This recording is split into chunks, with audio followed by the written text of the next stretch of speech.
अस्सलाम वालेकुम स्टूडेंट्स, क्या हाल है? ठीक ठाक है। अच्छा स्टूडेंट्स, आज का जो हमारा यूनिट नंबर 3 है वो स्टार्ट होगा और उसका नाम है नेटवर्क्स। तो स्टूडेंट्स, नेटवर्क्स के नाम से ही जाहिर हो रहा है कि हम इस यूनिट के अंदर पढ़ेंगे कि डिफरेंट किस्म के जो नेटवर्क्स होते हैं, सबसे पहले उनके बारे में, और उसके बाद हम ये देखेंगे कि जो हमारा मेन पॉइंट है इस चैप्टर के अंदर वो है कंप्यूटर नेटवर्क्स का। तो उसके बाद हम कंप्यूटर नेटवर्क की डेफिनेशन देखेंगे और उसके बाद फर्दर जो पॉइंट होंगे उनको वन बाय वन करके डिस्कस करेंगे। के तौर पर अगर एक रोड मेन है, ठीक है, आगे से जाके वो किसी और रोड के साथ मिल जाता है तो वो एक नेटवर्क बन जाता है, ठीक है। इसी तरह आप व्हाट्सएप के ऊपर बातचीत करते हैं मुख्तलिफ लोगों के साथ तो एक वो नेटवर्क बना देते हैं। तो सेम इसी तरह जो उनसे है, हम जो स्पेशली डिस्कस करेंगे वो पढ़ेंगे कंप्यूटर नेटवर्क्स के बारे में। अच्छा, कंप्यूटर नेटवर्क्स की डेफिनेशन से पहले मैं आपको बता देता हूं कि अक्सर हमने देखा है हमारे घर पे जो लोग ज़्यादातर यूज़ करते हैं इंटरनेट को, तो बेसिकली क्या होता है, वो एक नेटवर्क बना होता है। कैसे बना होता है वो आपको बता देता हूँ। मिसाल के तौर पे अगर आप अपने घर में एक राउटर लगा हुआ है, आपने पीडीसीएल की एक डिवाइस लगाई है, उसको हम राउटर कहते हैं। अब वो क्या करती है, वो सिग्नल जो सा है वो छोड़ती है, ठीक है। वो सिग्नल जो उनसे जैसे वो छोड़ती है तो ऑटोमेटिकली आपके मोबाइल उसके साथ कनेक्ट हुए होते हैं, इवन दो कि आपके जो लैपटॉप होते हैं वो भी साथ उसके कनेक्ट हुए होते हैं। और उसके बाद आप क्या कर रहे होते हैं, एक वाईफाई के जरिए मुख्तलिफ किस्म के उसके ऊपर कंप्यूटर भी चला रहे हैं, ठीक है। इसी तरह आप अपने मोबाइल फोन भी यूज कर रहे होते हैं, और इसी तरह अगर आप किसी ऑफिस में चले जाए तो वहां पे प्रिंटर्स वगैरह भी नजर आ रहे होते हैं आपको, तो वो भी इसी तरह कनेक्ट हुए होते हैं। तो अब हम जो उनसे इसकी डेफिनेशन की तरफ आ जाते हैं। स्टूडेंट्स, हमारे पास कंप्यूटर नेटवर्क्स की डेफिनेशन है। Computer network is a group of computer systems. यानी कि कंप्यूटर नेटवर्क क्या है, ये ग्रुप ऑफ कंप्यूटर सिस्टम्स का क्या है, मजमुआ है। यानी कि मुख्तलिफ किस्म के अगर आप कंप्यूटर जोन से हैं उनका ग्रुप बना लें, और उसके अलावा और क्या चीजें होती हैं उसके अंदर, and other computer hardware devices, और दूसरी computing hardware devices link together, यानी कि आपस में क्या हुई है, लिंक हुई है, आपस में जुड़ी हुई हैं थ्रू कम्युनिकेशन चैनल, एक कम्युनिकेशन चैनल के जरिए। तो उसको हम क्या कहते हैं, उसको हम कहते हैं कंप्यूटर नेटवर्क। इसको अगर हम इजी वे में देखें तो जो मैंने आपको पहले बताया है कि आपके घर में एक डिवाइस लगी हुई है पीडीसीएल की, वो उसके जरिए आपके कंप्यूटर मुख्तलिफ किस्म के कनेक्ट हुए हैं, जिसके जरिए आप इंटरनेट पे ऑनलाइन गेम्स देखते हैं, ठीक है। और उसके अलावा जो उनसे आप प्रिंटर के जरिए प्रिंट भी निकाल सकते हैं, और उसके अलावा आप मोबाइल के ऊपर भी अपनी कोई भी व्हाट्सएप वाली ऐप चलाते हैं, कोई अपनी फेसबुक को यूज करते हैं। तो मुख्तलिफ किस्म की चीजें जो उनसी हैं वो आप कर रहे हैं, ठीक है। तो आप ये देखें कि सबसे पहले तो वर्क डिफरेंट किस्म का जो ग्रुप है वो कंप्यूटर सिस्टम्स का है। मसलन हो सकता है कि आपके घर में 2-3 कंप्यूटर हों, चले घर में नहीं है लेकिन आपने कुछ ऑफिस में देखे होंगे कि एक से ज्यादा कंप्यूटर अवेलेबल होते हैं, तो उन सब पे नेट कैसे चलता है। और आपने अक्सर ऑफिस में ये भी देखा होगा कि एक ऑफिस के अंदर एक ही प्रिंटर होता है और कंप्यूटर ज्यादा होते हैं, ठीक है। तो यानी कि जो कंप्यूटर होते हैं उनका ग्रुप्स होता है, और उसके बाद कंप्यूटिंग डिवाइसेस होते हैं। कंप्यूटिंग डिवाइसेस के अंदर क्या क्या चीजें आ जाती हैं, सबसे पहले आपको प्रिंटर का बता दिया है, ठीक है। जैसे प्रिंटर जो सा है वो उसके साथ अटैच हुआ होता है, इसी तरह स्कैनर जो सा होता है वो अटैच हुआ होता है, और इसी तरह मुख्तलिफ किस्म की डिवाइसेस जो सी होती है जैसे मोबाइल फोन वगैरह जो से वो भी अटैच हुए होते हैं नेटवर्क के थ्रू। तो यही चीजें आपको डेफिनेशन में बता रहा है। अच्छा, फिर एंड पे जो चीज रह जाती है वो ये है communication channel C. Communication channel ये होता है जिसके जरिए ये आपस में लिंक होते हैं। अब अगर आप देखें, अभी आपको बुक के अंदर जो पिक्चर नजर आएगी उसके अंदर कम्युनिकेशन चैनल आपका एक राउटर पीडीसीएल का बताया गया है, ठीक है। उसके अंदर पीडीसीएल नहीं है लेकिन एक राउटर दिखाया गया, ब्लैक कलर की डिवाइस है, उसको हम राउटर कहते हैं। वो क्या करता है, वो एक कम्युनिकेशन चैनल प्रोवाइड करता है, यानी कि वो क्या करता है, इंटरनेट की सर्विसेज आपको प्रोवाइड करता है, और जिसके जरिए आप एक दूसरे के साथ कनेक्ट हुए हुए हैं, ठीक है। अच्छा, अब हमने क्या चीज देखनी है, हमने ये चीज देखनी है कि ये तो एक छोटे लेवल का नेटवर्क है जिसकी हमने डेफिनेशन की है। एक नेटवर्क ऐसा होता है जिसको हम नेटवर्क ऑफ नेटवर्क्स भी कहते हैं। नेटवर्क ऑफ नेटवर्क्स क्या होता है, नेटवर्क ऑफ नेटवर्क्स ये चीज होती है कि आपके पास ये वाला नेटवर्क और उसके अलावा और मजीद किस्म के नेटवर्क्स मिल जाएं और मिलकर एक बड़ा नेटवर्क बना लें, उसको हम कहते हैं नेटवर्क्स ऑफ नेटवर्क्स। तो इस वक्त जो सबसे बड़ा नेटवर्क है उसको हम कहते हैं इंटरनेट, क्योंकि इंटरनेट जो सा होता है वह पूरी दुनिया में इस्तेमाल होता है। दुनिया की तमाम किस्म के कंप्यूटर, तमाम किस्म के मोबाइल फोन्स, सारे के सारे किसके जरिए कनेक्ट हैं, वो इंटरनेट के जरिए कनेक्ट हैं। तो इसलिए उसको नेटवर्क ऑफ नेटवर्क्स कहा जाता है। ये जो हमने डेफिनेशन पढ़ी है ये उसके ऊपर भी फिट हो रही है, ठीक है। लेकिन उसको कंप्यूटर का नेटवर्क ऑफ नेटवर्क इसलिए कहा जाता है क्योंकि वो पूरी दुनिया को कवर करता है। लेकिन अगर हम किसी ऑफिस के अंदर जाते हैं, किसी स्कूल कॉलेजेस के अंदर जाते हैं, यूनिवर्सिटीज के अंदर जाते हैं, तो वहां पे भी नेटवर्क्स अवेलेबल जरूर होते हैं, मगर वो स्मॉल नेटवर्क्स होते हैं, ठीक है। कुछ बड़ी फर्म होंगी, उनके बड़े नेटवर्क होंगे, लेकिन ओवरऑल जो नेटवर्क होता है वो हम किसको कहते हैं, इंटरनेट को कहते हैं। अब हम इसका सेकंड पॉइंट देखते हैं स्टूडेंट्स। अब हमारे पास जो पॉइंट आता है वो ये आता है कि नीड ऑफ कंप्यूटर नेटवर्क, यानी कि हमें कंप्यूटर नेटवर्क की जरूरत क्यों पेश आई। कौन सी ऐसी चीजें हैं जिसकी वजह से हमें कंप्यूटर नेटवर्क जो है वो बनाना पड़ा, या फिर मुख्तलिफ किस्म के जो कंप्यूटर्स थे और डिवाइसेस थी, जो कंप्यूटिंग डिवाइसेस, उनको आपस में लिंक करना पड़ा ताकि हमें इस चीज का फायदा क्या होता, ठीक है। तो इसके अंदर जो सबसे पहले चीज आती है वो हम बारी बारी देखेंगे। मैंने यहाँ पे बुक के अंदर 6 पॉइंट लिखे हुए थे, वो मैंने 6 के 6 यहाँ पे लिख दिए और वन बाय वन हम इसको ना स्टडी करते हैं। सबसे पहले हमारे पास आ रहा है फाइल शेयरिंग। कंप्यूटर नेटवर्क जो सा होता है उसके अंदर फाइल शेयरिंग आप बहुत इजीली कर लेते हैं। मिसाल के तौर पे अगर आपको कहा जाता है कि 22 लाहौर जो आपका बोर्ड है, आपका जो प्राइमरी एंड सेकेंडरी बोर्ड जो है, इसके अंदर आप क्या करते हैं, आपको जब भी रिजल्ट होता है, ठीक है, अगर आपने कोई अपना रिजल्ट आता है आपका, या आपने कोई एप्लीकेशन फॉर्म जो है वो जमा करवाना है, आपको पता है कि अब आपके जो फॉर्म्स हैं वो आप वेबसाइट के थ्रू ऑनलाइन फिलअप करके सेंड कर देते हैं, ठीक है। तो आप क्या करते हैं, आप ऑटोमेटिकली उस वेबसाइट पे जाते हैं, वहां पे अपनी इंफॉर्मेशन लिखते हैं और उसके बाद क्या करते हैं, अपने फॉर्म को सबमिट करवा देते हैं, ठीक है, और आपको फाइल वहां से मिल भी जाती है। तो सेम इसी तरह जो ये फाइल शेयरिंग जो सी होती है वो किसके जरिए होती है, वो नेटवर्क के थ्रू ही होती है। इसी तरह इसके अंदर आपके पास एक दो चीजें और आ जाती हैं। मिसाल के तौर पे आपका एक मेन सिस्टम पड़ा हुआ है ऑफिस के अंदर, अब आपने क्या किया है, आपने मुख्तलिफ किस्म के एक अपने मेन सिस्टम के अंदर कुछ फाइल्स रख दी हैं। अब उसका इस्तेमाल जो है वो मुख्तलिफ किस्म के जितने भी पीसेस पड़े हुए हैं, पीसेस मीन्स यानी कि कंप्यूटर्स पड़े हुए हैं, उधर जो बंदे बैठते हैं उनको भी उस फाइल की जरूरत पड़ती रहती है, सबको पड़ती है। तो आप क्या करेंगे, उस वाले फोल्डर को शेयर कर देंगे। अब वो नेटवर्क के जरिए शेयर होगा। अब जिस बंदे को फोल्डर चाहिए होगा, बजाय के वो जाके हर दफा अपने जिस स्पेसिफिक बंदा है उससे मांगे, वो ऑटोमेटिकली उसके जरिए उस फाइल को हासिल कर लेगा, ठीक है। तो ये फाइल शेयरिंग का भी कॉन्सेप्ट हमारे पास क्लियर हो जाता है। इसी तरह अगर आप अपनी ईमेल जो सी है उसके जरिए आपने कोई चीज सेंड करनी है, ठीक है, कोई अटैचमेंट आपने सेंड करनी है, कोई अपनी आप सीवी सबमिट करते हैं किसी जॉब के लिए अप्लाई करने के लिए, तो वो आप किसके थ्रू करते हैं, वो आप एक नेटवर्क के थ्रू ही करते हैं और नेटवर्क आपका इंटरनेट के जरिए कनेक्ट हुआ होता है।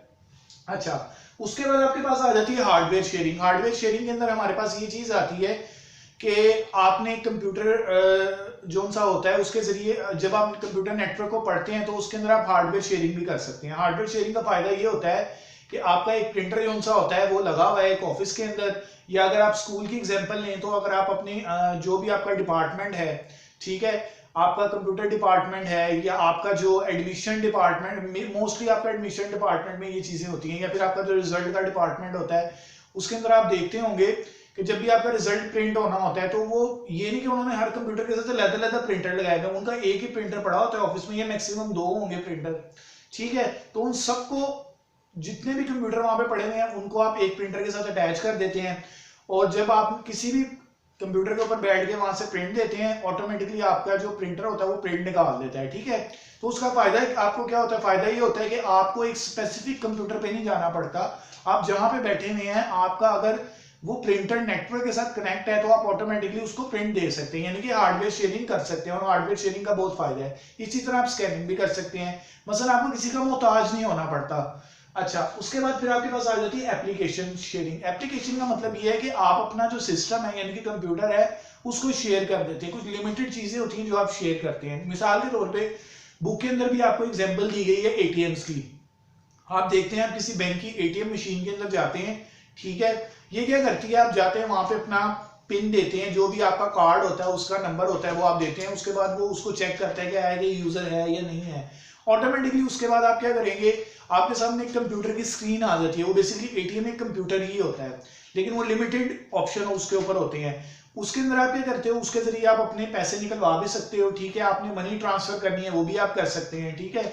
उसके अलावा अगर आप अपने चेक करना चाहते हैं आपके बैंक में कितने पैसे पड़े हुए हैं, ठीक है। तो ये सारी की सारी चीजें हैं जो मैंने आपको मेन एटीएम के अंदर मौजूद होती है जिसके जरिए आप करते हैं, तो वो किसके अंदर आती है, वो एप्लीकेशन शेयरिंग के अंदर आती है। यानी कि आपको बैंक वाले अपना जो सिस्टम होता है वो शेयर करवा देते हैं लिमिटेड, ठीक है, लिमिटेड आप फीचर्स जो उनसे हैं उसके चेक कर सकते हैं। तो इसलिए आपका जो कंप्यूटर नेटवर्क होता है वो यूज होता है। आप देख रहे होंगे ये सारे डेली रूटीन में हम ये काम करते हैं। उसके बाद आपके पास आ जाता है sharing a single internet connection. Single internet connection जो सा है उसकी एग्जांपल है आपके पास मोबाइल फोन, ठीक है, मोबाइल फोन है, अगर आपने घर में एक राउटर लगवाया हुआ है, यानी कि पीडीसीएल की डिवाइस जो सी है वो आपने लगाई हुई है, कोई आपने जैस की, जोन की, टेलीनॉर की, तो आप क्या करते हैं, आप अपना मोबाइल डाटा जो है ऑन करते हैं ऑटोमेटिकली। आप उसके साथ अगर आप चाहें तो आप एक ही फोन को यूज कर सकते हैं, ठीक है, अगर आप चाहें तो एक से ज्यादा फोन्स को भी यूज कर सकते हैं, वो आपकी मर्जी है। लेकिन कहने का मकसद ये है कि सिंगल इंटरनेट कनेक्शन क्या है, वो यही है कि आपका नेट लगा हुआ है और आपका सिर्फ एक ही मोबाइल जो है उस पर यूज हो रहा है, या अगर मोबाइल नहीं यूज हो रहा, सिंगल पीसी यूज हो रहा है, तो वो भी सिंगल इंटरनेट कनेक्शन के अंदर ही आएगा। उसके बाद आपके पास आ रहा है यूजर कम्युनिकेशन, यानी कि अगर आपने यूजर से कम्युनिकेशन करनी है तो उसके अंदर भी कंप्यूटर नेटवर्क का बहुत बड़ा रोल है।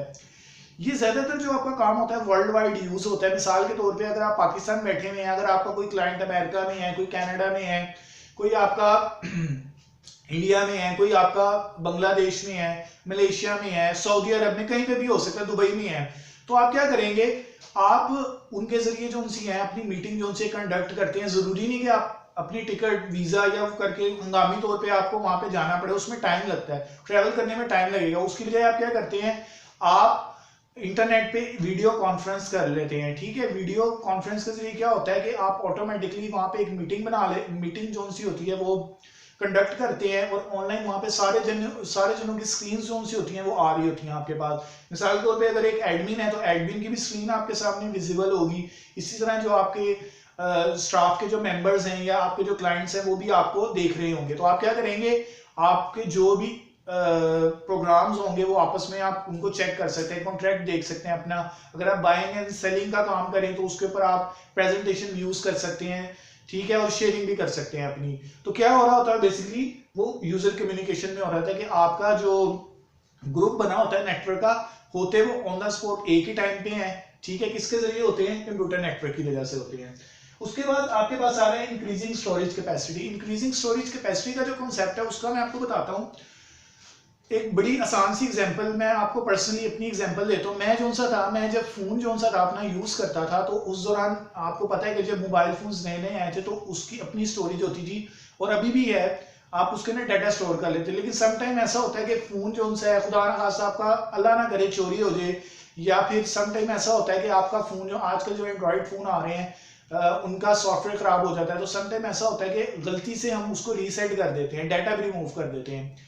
अब उसका नुकसान ये होता है कि हमारे कॉन्टैक्ट सारे के सारे मिसप्लेस हो जाते हैं, या अगर हमने कुछ फाइल्स थी जो हमारा इंपॉर्टेंट डाटा था वो हमने रखा हुआ था, वो हमारा रिमूव हो जाता है। तो उसके लिए अब हम क्या करते हैं, हमारे पास सर्विसेज आ गई हैं ऑनलाइन की, ठीक है। अब ऑनलाइन सर्विसेज जो सी हैं वो क्लाउड बेस होती है। क्लाउड क्या होता है, बेसिकली आप समझ लें, क्लाउड जैसे हम बादल को कहते हैं, तो यही आप समझ लें कि हवा के अंदर, या यानी कि हमें नजर नहीं आ रही लेकिन एक स्टोरेज एग्जिस्ट करती है। अब वो होती है, वो डिटेल में आपको बताऊंगा, लेकिन सिर्फ आप उसको इस हद तक रखें जिस हद तक मैं आपको बता रहा हूँ। वो होता ही है कि आपका ना ऑनलाइन एक सर्वर पड़ा होता है, यानी कि एक ऑनलाइन कंप्यूटर होता है, ठीक है।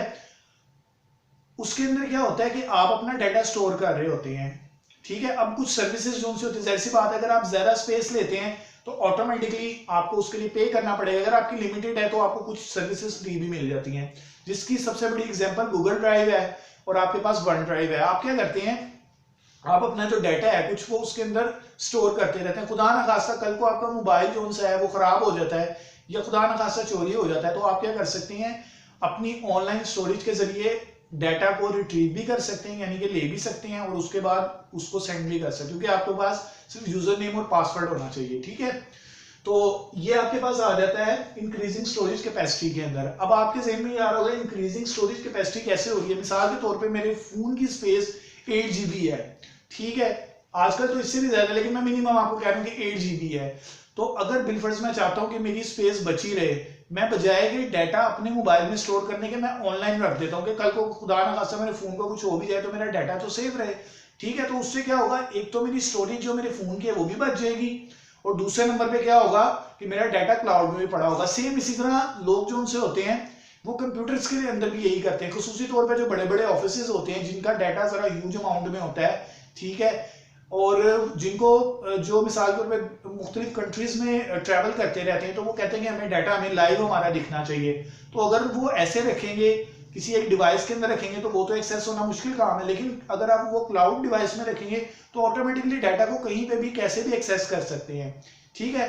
तो उससे क्या हुआ, एक तो उनकी डिवाइस पे बर्डन जो उनसे कम पड़ गया, कंप्यूटर डिवाइस पे उसकी जो स्टोरेज कैपेसिटी थी वो भी बढ़ गई, और प्लस क्या हुआ, वो जो उनसे है वो डाटा को कहीं पे भी किसी भी तरह चेक कर सकते हैं, ठीक है। तो अब हम जो उनसे इसका लास्ट पॉइंट होगा उसको स्टडी करते हैं। अच्छा स्टूडेंट्स, हमारा जो लास्ट पॉइंट है वो है क्लाइंट सर्वर। सबसे पहले हम क्लाइंट की डेफिनेशन देख लेते हैं, क्लाइंट होता क्या है। वो कह रहा है a client is a process that axes a service provided by a server, यानी कि आपका जो क्लाइंट होता है वो एक प्रोसेस का नाम दे रहा है कि आपका क्लाइंट एक प्रोसेस होता है, वो क्या करता है, वो एक्सेसेस अ सर्विस, यानी कि एक सर्विस को एक्सेस करता है, और ठीक है, जिसको कौन प्रोवाइड करता है, सर्वर प्रोवाइड करता है, यानी कि सर्वर जो है वो एक सर्विस प्रोवाइड करता है, ठीक है, और उसको कौन एक्सेस करता है, क्लाइंट करता है आपका, ठीक है। अब इसको हम एग्जांपल के जरिए समझते हैं। वो कहना क्या चाह रहा है, वो ये कह रहा है, एक बुक के अंदर भी एग्जांपल दी हुई है, उसी के जरिए हम इसको समझते हैं। मिसाल के तौर पे आपने एक अकाउंट बनाया हुआ है अपना, फेसबुक का आप ले लेते हैं, ठीक है। मिसाल के तौर पे आप फेसबुक पे जब भी लॉग इन करते हैं, आप क्या करते हैं, नेम लिखते हैं, उसके बाद अपना पासवर्ड लिखते हैं, थोड़ी देर के लिए उधर लोडिंग शुरू हो जाती है। लोडिंग क्या होती है, वो बेसिकली एक ऑनलाइन सर्वर पड़ा हुआ है फेसबुक का, ठीक है। अब वो सर्वर के अंदर रिक्वेस्ट जाती है सबसे पहले, ठीक है, रिक्वेस्ट जाएगी उस सर्वर के पास, और वहां पे देखा जाएगा कि आया इस नाम का यूजर जो है वो वहां पे अवेलेबल है या नहीं है, ठीक है। यानी कि आपने यहाँ पे अपना नेम लिखा, या मैं इसको कह देता हूं कि आपने अपनी आईडी लिख दी फेसबुक की, और नीचे आप अपना पासवर्ड लिख देते हैं। अब होगा क्या, ये जो आपने नेम या पासवर्ड जो है वो आपने लिखा है, ठीक है, कंप्यूटर के अंदर। मिसाल मैं इसको कंप्यूटर बना देता हूँ, ठीक है, आप इसको कंप्यूटर के थ्रू समझ लीजिए, आपके पास कंप्यूटर है, ठीक है, आपने इसके जरूर अपना आईडी और पासवर्ड लिखा है। अब ये क्या होगा, ये डायरेक्टली किसी ना किसी सर्वर के पास जाएगा, ठीक है, ये किसी ना किसी सर्वर के पास जाएगा, लेकिन सर्वर से पहले अगर हम यहाँ पे एक मीडियम बना लें तो वो भी बेहतर है, ठीक है। अब वो हमारे पास क्या है, वो हमारे पास है इंटरनेट, क्योंकि हम इंटरनेट के जरिए कनेक्टेड हैं, ठीक है। अब होगा क्या, ये जो सर्वर जो उनसे है ये आपका ऑटोमेटिकली क्या करेगा, ये इस इंटरनेट के जरिए पहले चेक करेगा, यहाँ पे रिक्वेस्ट जो आपकी आएगी उसकी प्रोसेसिंग करेगा। प्रोसेसिंग इस तरह करेगा, वो देखेगा कि आया कि इस नाम की आईडी एग्जिस्ट कर रही है या नहीं कर रही है। आप देख लेंगे बात अगर आप गलत आईडी या गलत पासवर्ड देते हैं तो वो ऑटोमेटिकली आपको कहता है कि आपकी आईडी या पासवर्ड गलत है, दोबारा ट्राई करें, ठीक है। अगर दुरुस्त होता है वो फिर क्या करता है, आपको इस सर्वर के अंदर जो आपका पर्सनल डाटा होता है सिर्फ उसको शो करवाता है। कभी ये नहीं हो सकता कि आप अपनी आईडी लिखें तो आपके दोस्त की वो डाटा को शो करवा दे, वो सिर्फ आपको आपसे रिलेटेड डाटा दिखाएगा, ठीक है। जो आपकी सिक्योरिटी होगी, जो आपकी टर्म्स होंगी, कंडीशंस होंगी, आपके ग्रुप्स आपको ही पता चलेंगे, ठीक है। हाँ, फेसबुक के अंदर कुछ चीजें होती हैं जो आपको रेलिवेंट दिखा देता है, लेकिन वो पहले आपको ये चीज बताता है कि ये आपका दोस्त का दोस्त है, आप इसको भी दोस्त बना सकते हैं, ठीक है। और कुछ लोगों ने अगर सिक्योरिटी लगाई होती है कि भाई आप मेरे इन फ्रेंड्स को किसी को ना पता चले कि ये बंदा मेरा फ्रेंड है या नहीं है, तो ऑटोमेटिकली आप अपने जो दोस्त होंगे उनके फ्रेंड्स को भी नहीं देख सकते कि इसका कौन कौन दोस्त है, ठीक है। इसी तरह अगर उसने अपनी सिक्योरिटी लगाई हुई है कि आप उसकी प्रोफाइल को सिर्फ व्यू कर सकें, शेयर कर सकें, लाइक भी नहीं कर सकते, आप कमेंट भी नहीं कर सकते, तो ऐसी सिक्योरिटीज भी देखने में आती है। यानी कि आपने जो अपनी जिस हद तक कंट्रोल दिया है सर्वर ने आपको, आप उस हद तक अपनी चीजें देख सकते हैं, ठीक है। इसी तरह जो आपका सर्वर है वो भी अपने मुताबिक आपको वही चीजें दिखाएगा, वो किसी दूसरे की चीजें आपको नहीं व्यू करवाएगा, ठीक है। अगर आप इसी चीज को ऑफिस में लेंगे तो ऑफिस में भी यही चीजें होती हैं। इसी तरह जीमेल जो उनसी है उसके अंदर भी अगर आप अपनी आईडी और पासवर्ड लिखें तो सिर्फ आपका अपना जीमेल बॉक्स ही दिखाएगा जिसके अंदर इनबॉक्स के अंदर आपके मैसेजेस आ रहे होंगे। वो ये नहीं होगा कि आपको अपने दोस्त के मैसेजेस दिखाना शुरू कर दे, ठीक है। वो सिर्फ आपको अपने अकाउंट से रिलेटेड चीजें दिखाएगा। अच्छा, इसी तरह अगर हम देख लें, आपके पास मोबाइल फोन्स होते हैं, उनके जरिए भी आप अपना कुछ ना कुछ जो सा है वो व्यू कर लेते हैं, ठीक है। इसी तरह जो उनसे आप अपने जो पीसीज होते हैं यानी कि कंप्यूटर सिस्टम, ये मैंने लैपटॉप बना दिया, चले बुक के अंदर जो पिक्चर बनी हुई है हम उसके मुताबिक ही ले लेते हैं। तो यहाँ पे अगर मैं एक पीसी बना लेता हूँ ऐसे करके, तो ये सारे के सारे कनेक्ट हुए होते हैं। अच्छा स्टूडेंट्स, हमारे पास जो सर्वर की डेफिनेशन है वो ये है, a server is a physical computer dedicated.